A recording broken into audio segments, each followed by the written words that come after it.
Welcome back to my channel. So, mamaya po, papacheck-upan ko si Baby CJ sa kanyang pedia. Kasi, nag-turn na siya ng 6 months at hindi ko alam kung anong mga ipapakain ko sa kanya.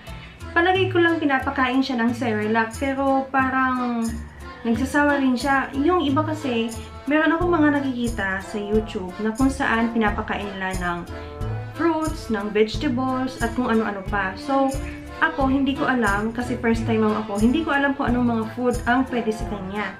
Last week, nung nag-start siya kumain ng solid food, after ilang days, nagtai siya, tapos panay ang iyak niya. So, para siyang nako-constipate at 3 beses siya nag-poop sa isang araw. Lahat yun, matitigas. So, mamaya, pagpunta namin dun kay Doc, itatanong ko sa kanya kung ano ba yung tubig na pwede sa kanya, yung food na pwede sa kanya, at kung ilan bang serving. So, stay tuned. See you later. Bye!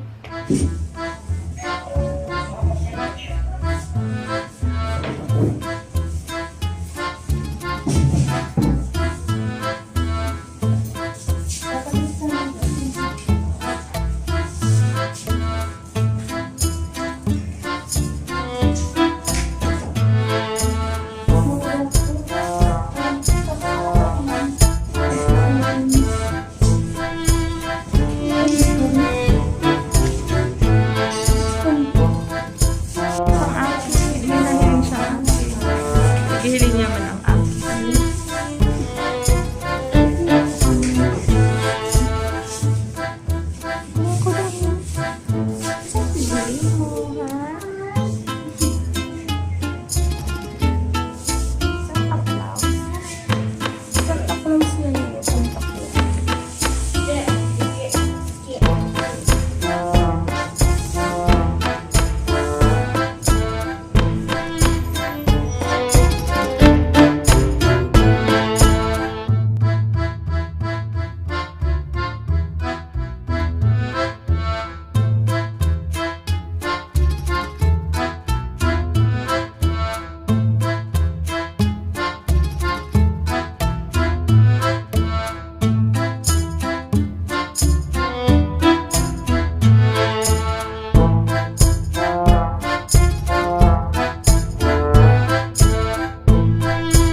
welcome back to my channel.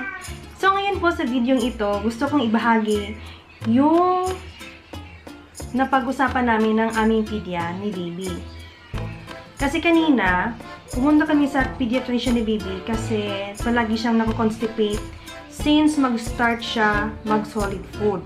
Sabi ni Doc, sa loob ng 3 days, normal pa daw yun kahit na hindi pa mag-poop si Baby. Pero kapag dumating na yung 5th day na hindi pa siya nagpupoop, so meron siyang nireseta sa amin na lactulose na pwedeng ipa-take kay Baby para makapagbawas siya. So, wag niyong bibilhin yung sinabi ko kapag hindi nireseta sa baby ninyo. Kasi yung baby natin, yung babies natin, iba-iba naman yung development niya. Iba-iba naman yung kanilang katawan. Kaya, kung ano yung nireseta sa akin, maaaring hindi yung iba yung magiging impact sa baby nyo. So, kanina sa pagpa-check up ko kay Baby CJ, tinanong ko kung ano yung mga pagkain na pwedeng ipakain sa 6-month-old na baby. So, ito yung mga binigay niya. During 6 months, ito na yon. 6 months, dapat maka-intake siya ng 720 calories, ng 14 grams of protein, and 9 kilograms. 9 kilograms na dapat yung 6-month-old na baby. So, sa part ni Baby, nung kinilo siya, nasa 6.8 kilos. Dati nasa 7 kilos na siya. Ngayon, nasa 6.8 kilos na siya. Pero sabi ni Doc, nasa normal range pa daw yun. So, ito na yung mga pagkain na dapat ipakain kay Baby. Pwede siya ng cheese at yogurt, pero dapat 3 teaspoon lang. Sunod naman, sa pag-breastfeed or kung wala kayong breast milk, yung formula milk, dapat mag-intake siya ng 720 ml within a day. 2 1/2 tablespoons of pureed banana, mango, apple, and papaya. So, pwede na siyang pakainin ng banana, mango, apple, and papaya. So, ito, ipupuree nyo siya. Hindi nyo siya hiwa-hiwain. Pero, meron ako nakita dun sa baby-led weaning na kung saan pwede na ata. Pero, advice sa akin ni Doc na pureed muna siya. Okay? Pureed. Kapag sinabi natin pureed, parang mas pino pa siya sa pagbe-blend. Okay? Pagdating naman sa mga oil, pwede siya ng 3 tablespoon. At pagdating naman sa water, 1 cup ng water within a day. Okay. Kaninang umaga, pinabili ko yung asawa ko ng fruits, yung banana, apple, mango, and papaya.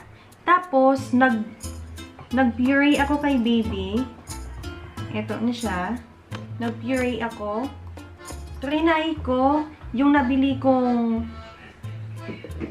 food processor or panggawang puree. Galing ito sa Shopee. Meron ako nitong video. Tingnan nyo na lang. Kung kayo ay first time mom o hindi, please subscribe and click the notification bell button to notify you of my new uploaded videos.